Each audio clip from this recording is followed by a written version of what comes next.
Christmas, a season often marked by twinkling lights, joyful carols, and the warmth of family gatherings, has become synonymous with celebration and faith.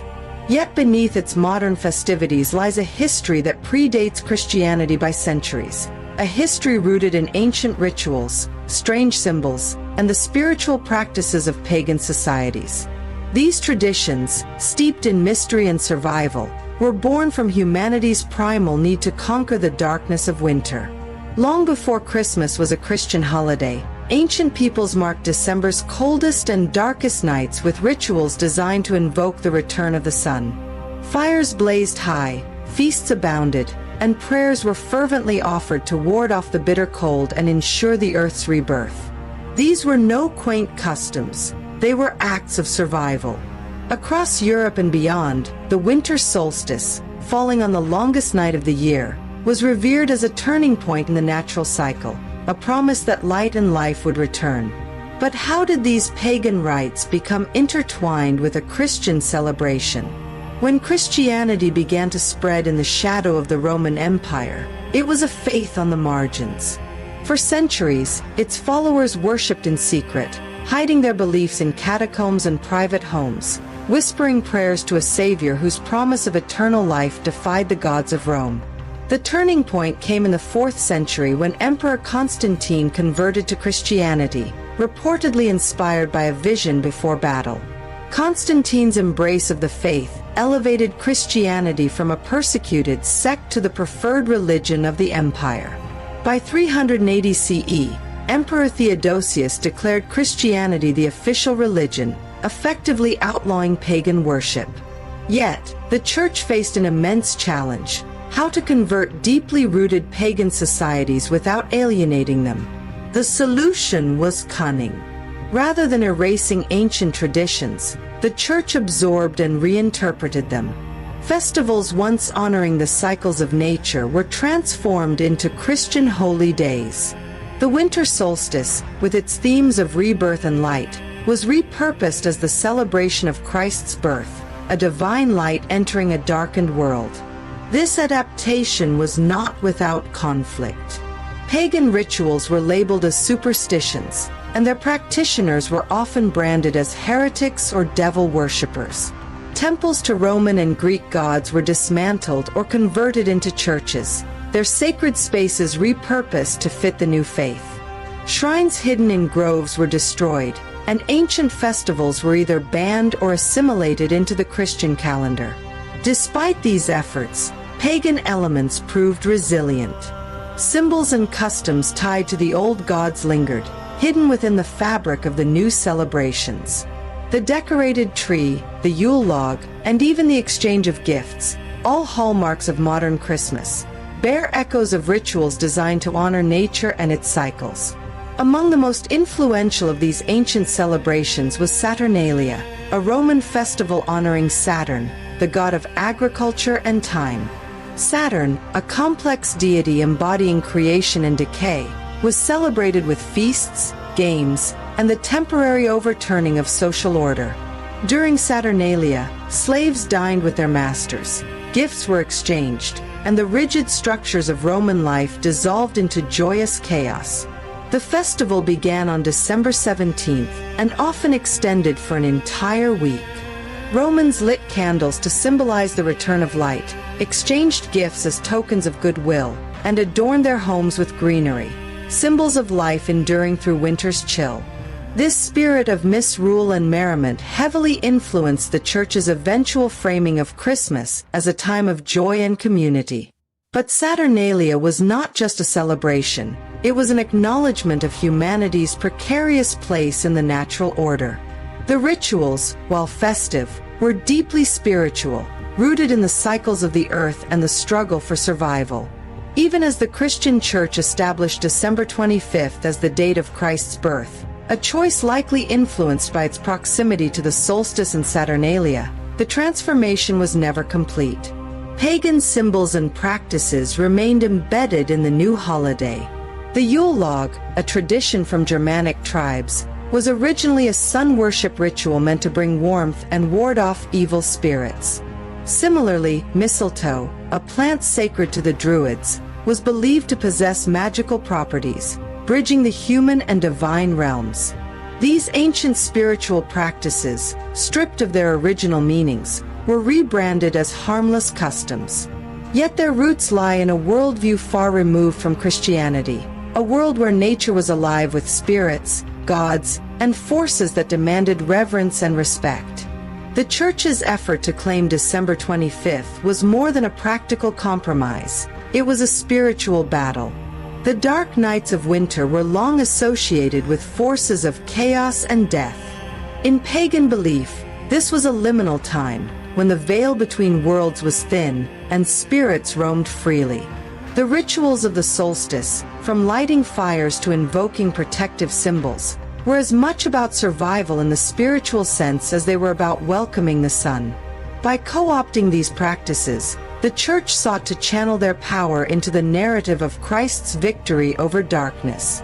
But the tension between old and new beliefs never fully disappeared. Pagan roots remained, whispering their ancient secrets beneath the surface of a seemingly Christian holiday. This is the paradox of Christmas, a celebration that bridges faiths and centuries, blending the sacred and the secular, the spiritual and the profane. As we peel back its layers, the story of this holiday becomes not one of unity, but of persistent duality, a testament to the resilience of ancient traditions in the face of change. The winter solstice has always been more than a simple calendar event. For ancient Germanic and Norse tribes, it was a season imbued with reverence, fear, and a deep sense of connection to unseen forces.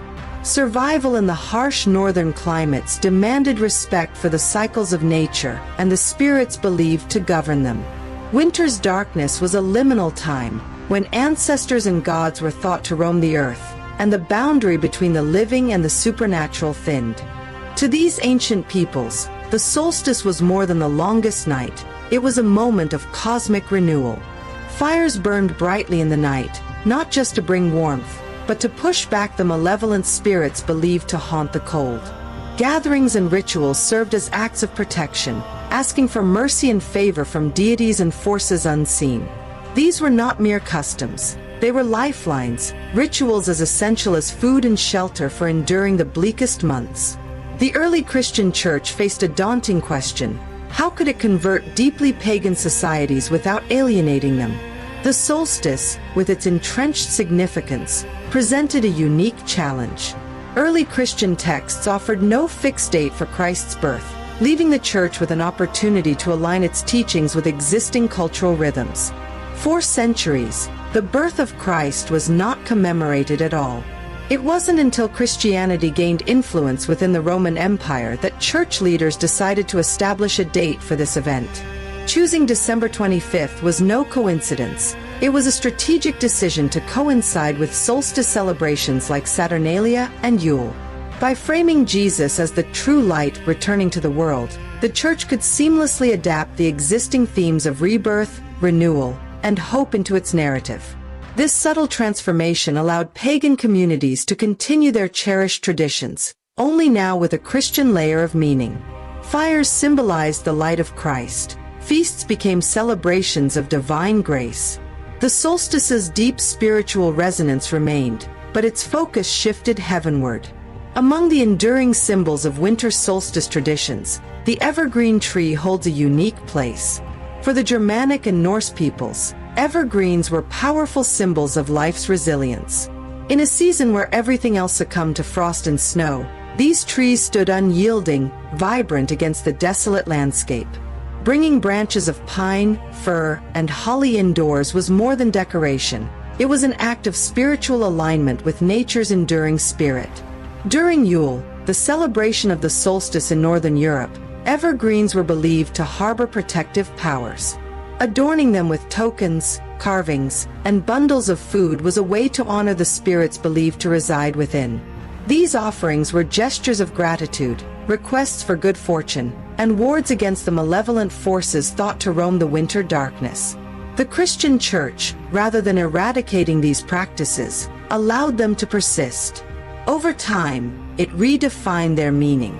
The evergreen's resilience became a symbol of Christ's promise of eternal life, a representation of divine strength against the cold and dark. This quiet reinterpretation ensured the tradition could continue, seamlessly blending pagan spirituality with Christian theology.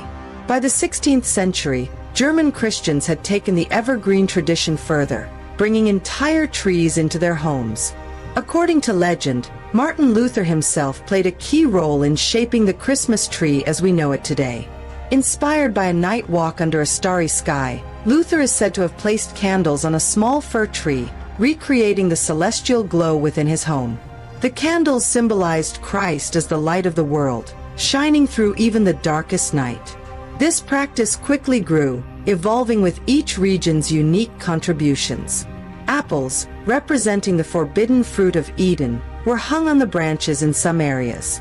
Wafers, symbolizing the Eucharist, were added in others. Over time, the tree transformed from a pagan emblem of survival to a centerpiece of celebration, uniting families in shared ritual. The Christmas tree reached the English-speaking world in the 19th century, largely due to Queen Victoria and Prince Albert. Their depiction in an 1848 illustration, standing with their children around a decorated tree at Windsor Castle, captured the public imagination. The image sparked a trend, and the Christmas tree soon became a beloved fixture in households across England and America. Today's Christmas tree, adorned with electric lights, tinsel, and ornaments, might seem far removed from its ancient origins. Yet, its roots remain deeply spiritual. The act of bringing a tree into one's home and decorating it is an echo of ancient practices meant to honor nature, invoke protection, and celebrate life's endurance. The evergreen tree's journey from pagan ritual to Christian tradition reveals the complexity of the holiday's evolution. It is a testament to humanity's need to find meaning and hope in the darkest times, whether through invoking ancient spirits or celebrating a divine savior. The modern Christmas season is adorned with symbols that seem festive but carry histories steeped in ancient spirituality and survival. Holly, ivy, and the Yule log, three central elements of winter celebrations, were not chosen for their decorative appeal alone. These items were powerful emblems in pagan rituals, representing protection, continuity, and hope in the bleakest of winters. Holly's glossy green leaves and vibrant red berries have captivated cultures for centuries. For the Celts, Romans, and Germanic tribes, holly was more than just a winter plant. It was a sacred protector. Its sharp, thorn-like leaves were believed to ward off malevolent spirits, while its bright berries symbolized life and vitality in a season of death. In Celtic mythology, holly was associated with the Holly King, a deity who ruled the darker half of the year, battling his counterpart, the Oak King, who represented summer. During winter, holly adorned doorways and windows as a shield, forming a natural barrier against the dangers of the season. For ancient peoples, this act was more than symbolic. It was spiritual defense against the unseen forces they believed roamed the long winter nights. Ivy, often paired with holly in modern decorations, carried its own mystical associations. Unlike holly, which stood resilient on its own, ivy was a clinging plant, wrapping itself tightly around trees and structures. Its ability to thrive in harsh conditions made it a symbol of persistence and faith. However, ivy's symbolism was complex. While it represented fidelity and resilience, it was also tied to Bacchus, the Roman god of wine and revelry. During Saturnalia, ivy became a key symbol of indulgence, feasting, and the inversion of societal norms. This dual nature, faithful endurance and wild abandon, made ivy a potent emblem of life's complexities during winter's dark and introspective season. The Yule log was perhaps the most vital symbol of all. In the harsh winters of Northern Europe, fire was more than comfort, it was survival. The Yule log, selected with care from sacred trees like oak or ash, was burned to mark the winter solstice and celebrate the sun's slow return. Families often carved symbols into the log, and in some traditions, sprinkled it with wine or salt as offerings. Its flames were thought to embody the sun's power, driving away darkness and ensuring the earth's fertility. The ashes of the burned log were kept as charms, scattered over fields to promote growth or stored in homes to ward off misfortune. As Christianity spread, these ancient symbols were not eradicated but adapted. Holly, once a shield against spirits, was recast as a symbol of Christ's suffering, its red berries representing the blood from his crown of thorns. Ivy, with its tenacious growth, came to signify faith's endurance, its clinging vines a metaphor for the soul's connection to God. The Yule log, with its sacred flames, became a quiet symbol of Christ as the light of the world. Fire, a universal symbol of hope and life, played an essential role in winter celebrations long before Christmas. Ancient peoples relied on fire to push back the oppressive darkness of winter. Bonfires marked the solstice across Europe, from Norse regions to Celtic lands, filling the night with warmth and light as a call for the sun's return. Within homes, candles became intimate sources of comfort and ritual. In Germanic traditions, candles were lit throughout the Yule season, their flames representing sparks of hope and renewal. Some cultures arranged candles in circles, symbolizing the eternal cycle of time and the promise of the sun's rebirth. Candles in windows held a dual purpose. They guided spirits or weary travelers while inviting warmth and protection into the home. Christianity readily embraced the symbolism of light. Christ, heralded as the light of the world, embodied hope and redemption in a darkened world. The adoption of candles into Christian traditions created a seamless link between ancient pagan practices and the new faith. The resilience of these symbols, holly, ivy, the Yule log, and fire, speaks to their profound spiritual resonance. They are reminders of humanity's enduring connection to the cycles of nature and the struggle to find light in darkness. As these ancient emblems were reinterpreted within Christian frameworks, their original meanings were never fully erased. Instead, they became layered with new significance, blending pagan survival rituals with the promise of salvation and hope. The flickering glow of candles has been intertwined with winter traditions for centuries, long before Christmas as we know it took form. In medieval Europe, churches glimmered with candles during the Christmas season, filling sacred spaces with an ethereal radiance that evoked the divine. These candles symbolized more than physical light. They represented spiritual guidance, the soul's journey, and humanity's hope amidst the cold darkness.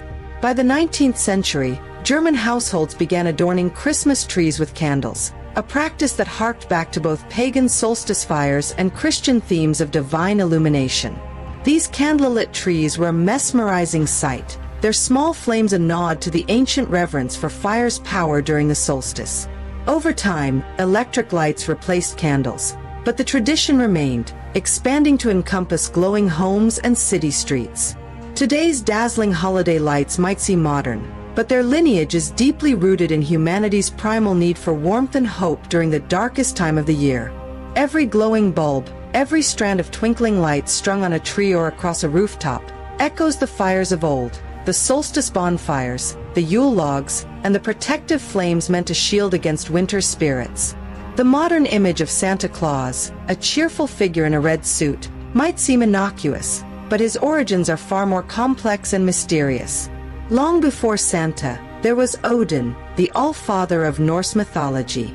Odin was a multifaceted god, a wanderer, a warrior, and a seer of fate, who roamed the mortal realm during the winter season. During Yule, Odin was said to ride through the skies on Sleipnir, his eight-legged horse, leading the spectral wild hunt, a procession of ghostly figures that swept across the land. This fearsome event was both a blessing and a warning. It could bring fortune to those it favored or doom to the unfortunate.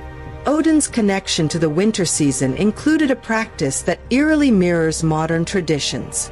Children would leave out offerings of straw, carrots, or treats for Sleipnir, hoping to earn Odin's favor. In return, he might leave behind small gifts or blessings. This act of reciprocal giving laid the groundwork for the Santa Claus legend, where children today leave cookies and milk for his reindeer. As Christianity spread, Odin's legend mingled with that of Saint Nicholas, a 4th-century bishop renowned for his acts of generosity and miracles. Stories of Saint Nicholas rescuing children and delivering secret gifts spread across Europe, where they merged with local folklore. This blending of traditions transformed Saint Nicholas into figures like Father Christmas in England and Sinterklaas in the Netherlands, characters who carried both gifts and moral authority. In pre-Christian Europe, winter was a time of judgment as well as celebration. The solstice, with its long nights, was thought to thin the veil between worlds, allowing spirits and supernatural beings to walk freely. Santa Claus, in his modern benevolent form, obscures the duality of earlier winter figures, those who rewarded the worthy and punished the wicked. Odin embodied this dual nature. While he could bless mortals with gifts, he was also a figure of awe and fear, wielding power over life and death. This theme persisted in the evolution of Santa's legend. In some regions, Saint Nicholas was accompanied by a darker counterpart, such as Krampus in Central Europe, a horned creature who punished misbehaving children. This duality of light and shadow, reward and punishment, reflects the ancient tension of the season. By the time Santa Claus arrived in America in the 19th century, writers and artists had softened his image, turning him into the merry, jolly figure we recognize today. However, the echoes of his pagan roots remain. Santa's midnight ride through the skies, his watchful gaze on children's behavior, and his enigmatic ability to deliver blessings or coal all trace back to Odin's spectral wild hunt.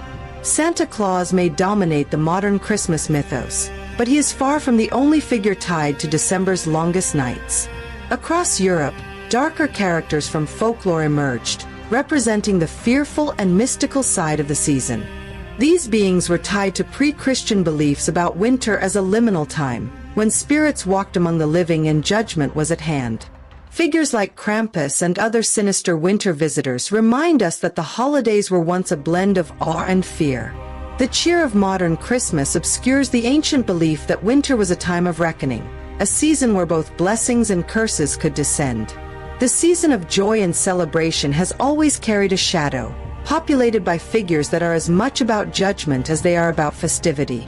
Among the most infamous is Krampus, a horned, half-goat, half-demon creature from Alpine folklore.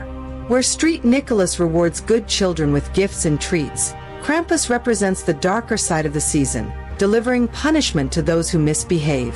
Krampus's terrifying presence is a vivid reminder that the holidays were once as much about morality and discipline as they were about generosity and cheer. Far from simply leaving coal, Krampus was said to swat naughty children with birch branches or even carry them off in his sack, a fate that left many children trembling in their beds. The roots of Krampus trace back to pagan traditions in the Alpine regions, where he may have originated as an ancient mountain spirit or demon tied to the harsh forces of nature. In the pre-Christian worldview, winter was a liminal time, a period when supernatural beings roamed freely, and Krampus personified these fears. When Christianity spread, the Church found it expedient to tolerate Krampus, allowing his terrifying image to act as a moral counterpoint to St. Nicholas's kindness. Traveling south to Italy, another mysterious figure emerges in the form of La Befana, the Christmas witch. Unlike the terrifying Krampus, La Befana is a gentler presence, though no less enigmatic. Said to travel the skies on her broomstick on the night before the Epiphany, she brings gifts to children across Italy.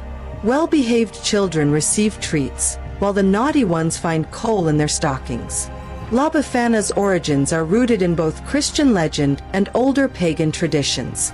According to one story, the wise men, journeying to find the Christ child, stopped to ask her for directions. Too busy with her housework, she declined to join them but later regretted her decision. In some versions, she sets out with gifts to find the child but never succeeds, forever wandering in search of redemption. However, her image as a solitary, broomstick-riding old woman suggests pre-Christian influences. La Befana may be a remnant of ancient goddesses or benevolent female spirits associated with hearth and home. The offerings of wine and snacks left for her mirror pagan rituals of appeasing deities or spirits to ensure protection and good fortune. In parts of Germany and Austria, Frau Perkta looms as a figure of both generosity and wrath. Known as a goddess-turned-witch, she roams the countryside during the 12 days of Christmas, rewarding those who uphold traditions and punishing those who neglect them. Good children might find a silver coin as a token of her favor, but those who fail to meet her standards, particularly in spinning wool, an important winter task, risk her terrifying vengeance. Legends describe her as slitting open the bellies of the lazy and stuffing them with straw. Frau Perchta's dual role underscores the sacred power of winter traditions and the consequences of abandoning them.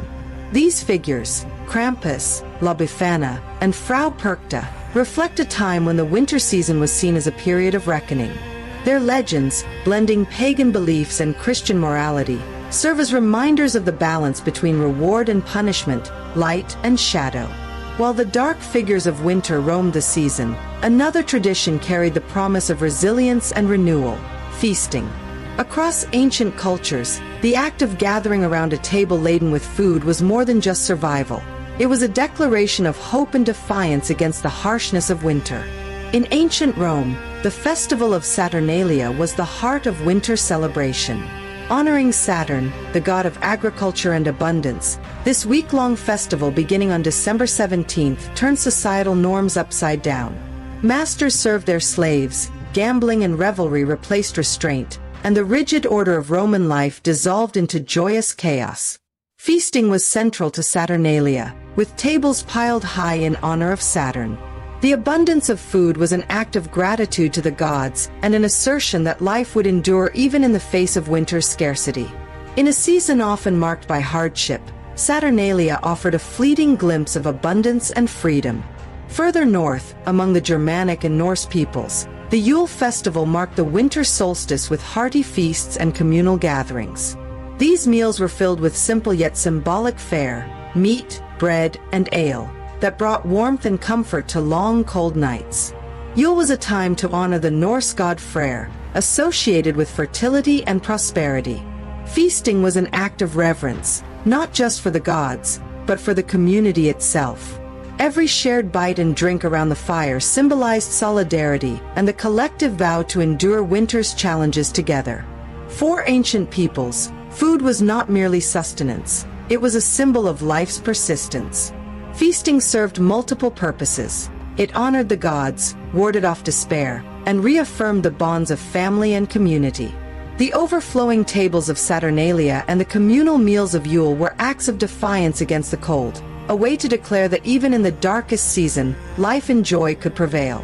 Winter feasts, steeped in ancient rites and spiritual significance, have evolved into one of the most cherished aspects of the Christmas season.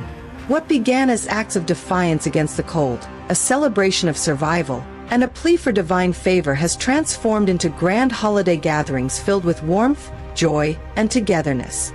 When Christianity began to absorb pagan customs, the solstice feasts were reimagined within a Christian framework. What was once a celebration of Saturn's abundance or Yule's endurance became a reflection of Christ's birth. The communal nature of these meals, however, remained unchanged. Whether in the banquet halls of medieval Europe or at today's dining tables, the essence of these gatherings persisted, sharing abundance, forging bonds, and offering hope. Traditions like the Christmas ham echo the sacred boar offerings of Yule, symbolizing prosperity and plenty.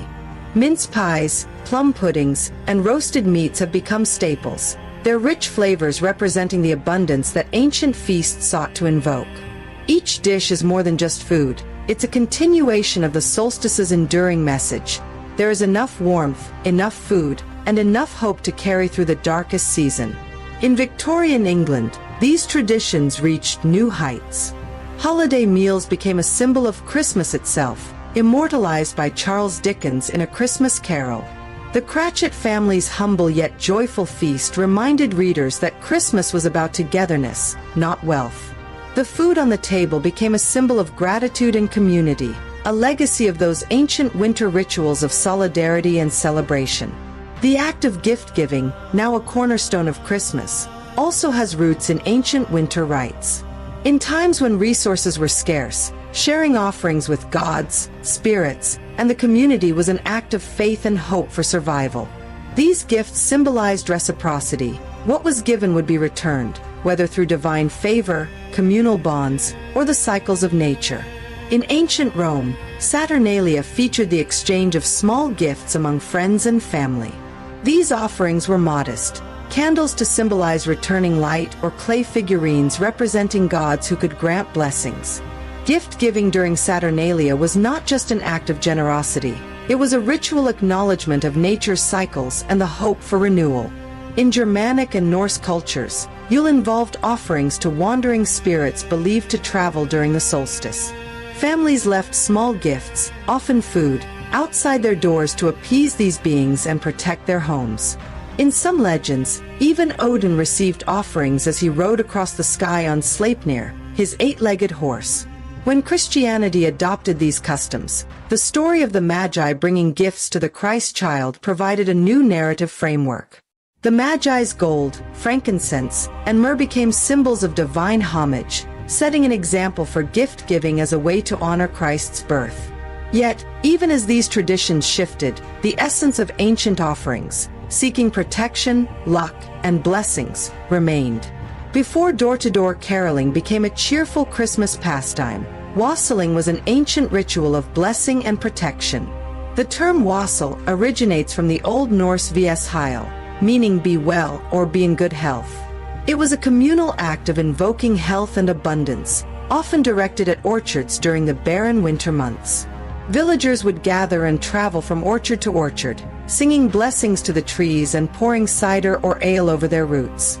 This act was both an offering and a ceremony to awaken the tree's spirits, drive away malevolent forces, and ensure a bountiful harvest in the coming year. Loud shouts and the clanging of pots accompanied these songs, creating a blend of reverence and rowdy celebration. Over time, the focus of wassailing shifted from orchards to households. By the Middle Ages, groups of wassailers began traveling from home to home, singing songs in exchange for food and drink. This tradition mirrored the reciprocity of earlier practices. Blessings given were blessings returned.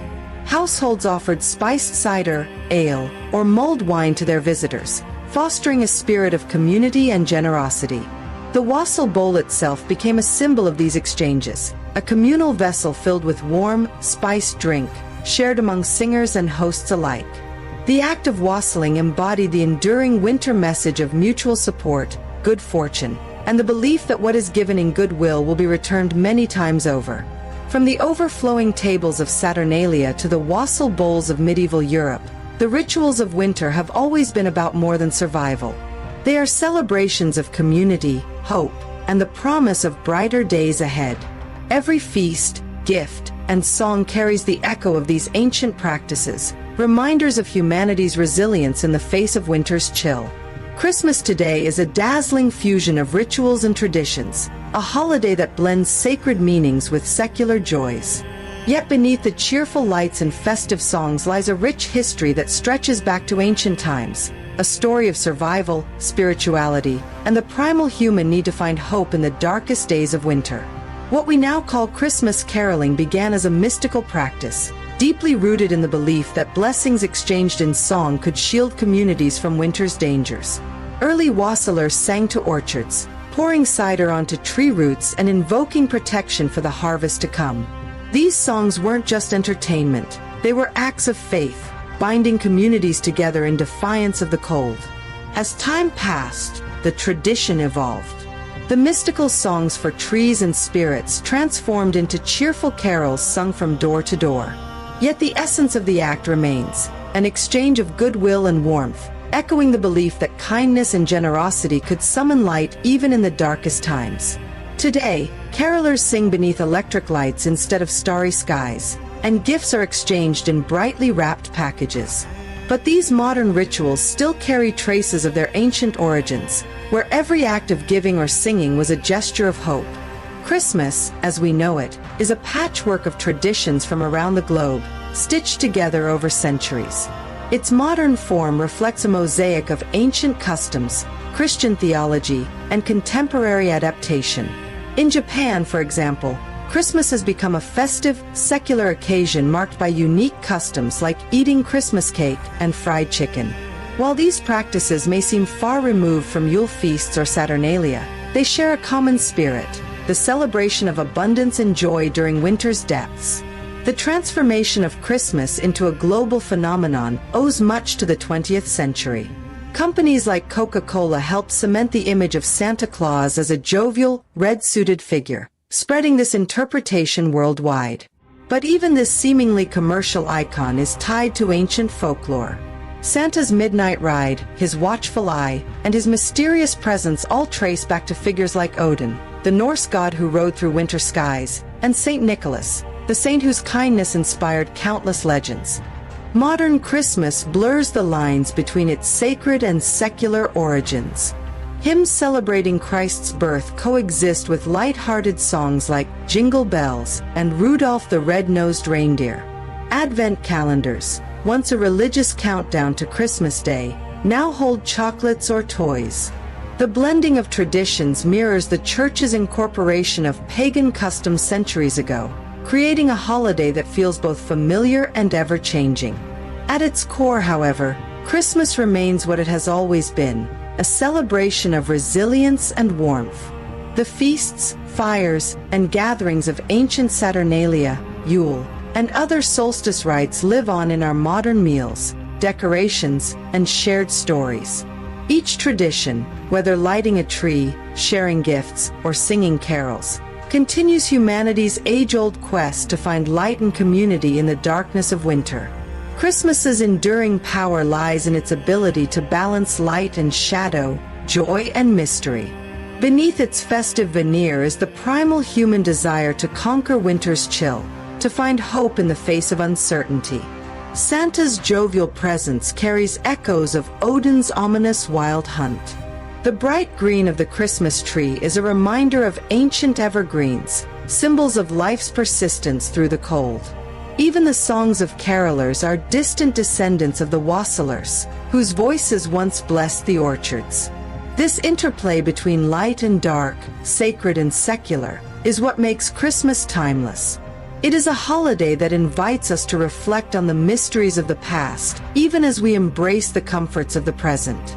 Every candle lit, every gift exchanged, and every feast shared connects us to a history that is both ancient and immediate. As you gather by the glow of the Christmas tree or enjoy a meal with loved ones, take a moment to recognize the ancient echoes in these traditions. The modern holiday, with all its joy and cheer, is built upon the resilience of those who came before us. It is a testament to humanity's ability to find hope, warmth, and light in even the coldest seasons. In the festive lights, there is the memory of solstice fires. In every carol sung, the whispers of ancient blessings. And in each act of generosity, the enduring belief that what is given in goodwill will return, like the sun after the longest night.